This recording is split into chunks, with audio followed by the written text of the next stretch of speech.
What's going on, guys? Welcome back to the channel. Today is January 15th, and I got 3 to 4-ish official NBA player props that I'm going to analyze in today's video. Got an early one, so I'm not going to yap too much for the intro. But I do want to say this is my first video as an official Props Madness affiliate, as you guys will see on the top of the screen in just a second. But thank you so much to Props Madness for bringing me on to the team. I know I don't have many subscribers and I don't get many views, but I really put a lot of effort into what I do. I love doing it, so I really appreciate it. I'm very grateful for the opportunity. I can't wait to keep making money with you. Yeah, let's get right into picks. All right, so my first play is in this early game, Grizzlies Magic, and I'm going with Jock Landale over 6.5 rebounds now. This line doesn't really make much sense to me without John Morant and without Edie. As you guys can see, I already had it pulled up. He's gone over 9 out of 11 games, averaging 8.5 rebounds per game, and he's not projected to play like no minutes. He's projected to play 29. That's what he's been playing around in these last couple games. Even when he plays 21 minutes, he still grabbed 8 rebounds versus a much better rebounding team in the Suns. And if we look at the Magic, they're like middle of the pack at rebounding, but over their last 15 games, they've gotten a little worse. They're like bottom 11, bottom 12 at limiting offensive and defensive rebounds to their opponents. Their defense has not been very good, bottom 8 in the league over their last 15 games. So I really see a lot of rebound opportunities coming Jock Landale's way, because this is an away game for both teams as well. Like, this game is being played in Berlin, so both teams are going to shoot a little worse. The total for the game is sub 230. The spread is still pretty close, so I do see Jock getting a lot of rebound opportunities, like I said. Yeah, my first play is Jock Landale over 6.5 rebounds. Now, my second play is in the Celtics Heat game, and I'm going with Derek White over 9.5 RA. You can still get on a couple books. It is pretty juiced, but I sent this out to VIP and to free members on Winible and in my Discord at 9.5. Now, I'm not going to really overthink this one. The Heat play at the fastest pace in the league and allow the most rebounds and assists to Derek White's like point guard, shooting guard-ish position. If we just look really quick when Derek White plays versus what was it, the bottom 6 teams at limiting RA to his position, he's gone over in 7 out of 7 games, averaging 12 RA per game.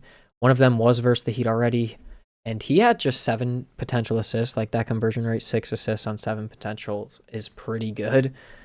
I do not expect him to get just 7 again. You guys can see, I think in his last like fast-paced matchup, he had 10 potential assists, 14. I know 8, but then like 13. Like, he's able to get up there in fast-paced matchups. And if he doesn't, I do think he could grab like 5, 6 rebounds. He grabbed 5 versus the Heat as well. So if one category is like slacking a little bit, expecting another one to pick it up. That's why I went with RA and not just one or the other. But if we just look at Derek White versus fast-paced teams, top 10 fastest-paced teams in the league, he's gone over in 7 out of 10 games, with his 3 misses being hooks at 9. So if one rebound would have fallen differently, or one of his teammates would have made one more shot, this would be over in 10 out of 10 games, but he's still averaging 11.2 RA per game, which is much more than 10, so I'm good to take it here. Another thing I want to mention is all within the last week, Devin Booker, 18 RA, SGA, 13 RA, Andrew Nembhard, 15 RA. Like, these guys recently have been racking up RA versus the Heat, so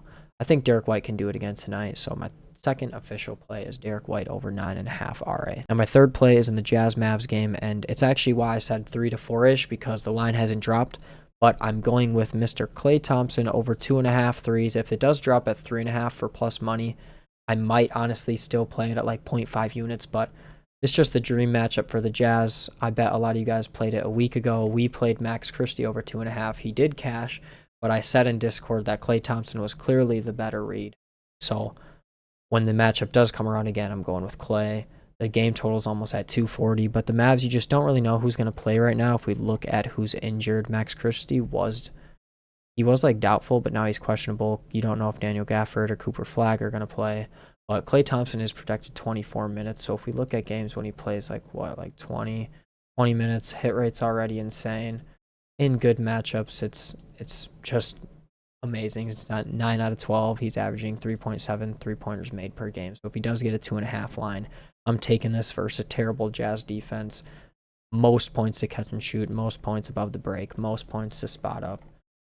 I don't really have to say too much. It does say here Max Christie's doubtful. That's probably what I saw earlier. But yeah, additionally, we look at Klay Thompson versus the Jazz in the past. He has demolished them. This is why I said he's clearly the better read.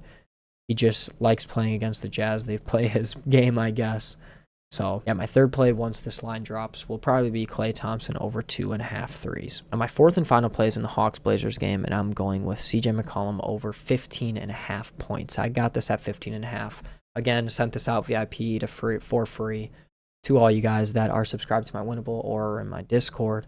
But I really think the books are undervaluing CJ McCollum's usage and overvaluing his minutes that he's playing, because he's only played 24 or 27 minutes. He's projected to play 27 again tonight. He was projected to play just 24, but we'll talk about Luke Kennard in a second. In both these games, he shot 5 for 14, 11 for 23, but he did take 23 shots in this game because Luke Kennard didn't play in that second unit with him. I don't know if he'll end up starting tonight, what they'll do, but Luke Kennard does take a good amount of shots, so that's probably why CJ only took 14. It was his first game, so do what you will with that, but I don't think he's going to take 23 shots again, but I do think he might take over 14. But it is clear, no matter what you want to say, CJ McCollum's role on this Hawks team is to score the basketball. He doesn't really have to do much else. He does get a couple assists per game, 7 potentials, 8 potentials. He's not trying to rebound the ball at all. So his role here is clearly just to put the ball in the basket and give the Hawks a better chance at winning the game. And if you just look at their active roster, other than Jalen Johnson and you can say Nickeil Alexander-Walker, they don't really have any self-creators. Other than CJ McCollum, Luke Kennard is only projected to play 14 minutes. He was projected to play like 24 earlier today, so he's going to have a lesser role in today's game. Corey Kispert could drop like another, 19 bomb, but what are the chances of that? I mean, it's not the greatest matchup for him. But other than, Jalen Johnson, Nickeil Alexander-Walker, I think CJ McCollum is next in the pecking order, obviously, and he's just going to take a lot of shots. I think 15.5 is a little low. I would still take 16.5 at almost even odds. But I haven't even shown you guys, I can't believe I said they're undervaluing his usage. If we just look at his usage, 26.3%, 41.3%. If we go a little under that, dude, 24.6. He's gone over in 13 out of 15 games, averaging 24.1 points. If we get his minutes right, where he plays like 31, I think that's probably a good ceiling. No matter what he plays, he's averaging 7 out of 9 games, 19.4 points per game. I do really like this. I know I said this is a tough matchup for above the break threes, where he scores 41% of his points, but it is a really good matchup everywhere else other than above the break threes. They're a bottom 11, bottom 3, bottom 2 team at defending, where CJ McCollum scores the other 59% of his points. With all the 5th most points to pull-up shot attempts, which is how he scores 50%. They're a bottom 3 team at limiting free throws, transition, and pick-and-roll ball handler points. So, I don't think it's a bad matchup, even though there is a lot of red right here. And the total's over 230, so I do really like him to score 16, 17 points tonight. If he gets the line once or twice like he did in both games with the Hawks, we're basically getting this price at like 13.5, 14.5. So, I do think that's very doable for CJ McCollum to do tonight versus Portland Trailblazers. Yeah, guys, that's all I got for today. I did post all these write-ups on Winible. Like I said, I sent them out to free, VIP, both. My VIP isn't crazy different from my free membership. You do get the plays a little early. You get access to VIP props inside my Discord, but I do post a lot of my plays for free, probably like 90, 95%. So if you don't feel like paying the $5 a month, that's basically just supporting me for taking the time to do all the research and post these plays. So you don't feel like doing that, that's completely fine. Does not matter to me. It's completely up to you. Just join the free and join the family and let's make some money. If you guys do want to buy Props Madness, make sure you use my code Nick for 25% off your first month. Yeah, guys, that's all I got. Make sure you leave a like, subscribe, and comment if you did enjoy this video. This is my second attempt at recording because the audio bugged. Again, I don't really know what's going on. I'll have to fix it, but yeah, guys, have a good day. Let's cash out.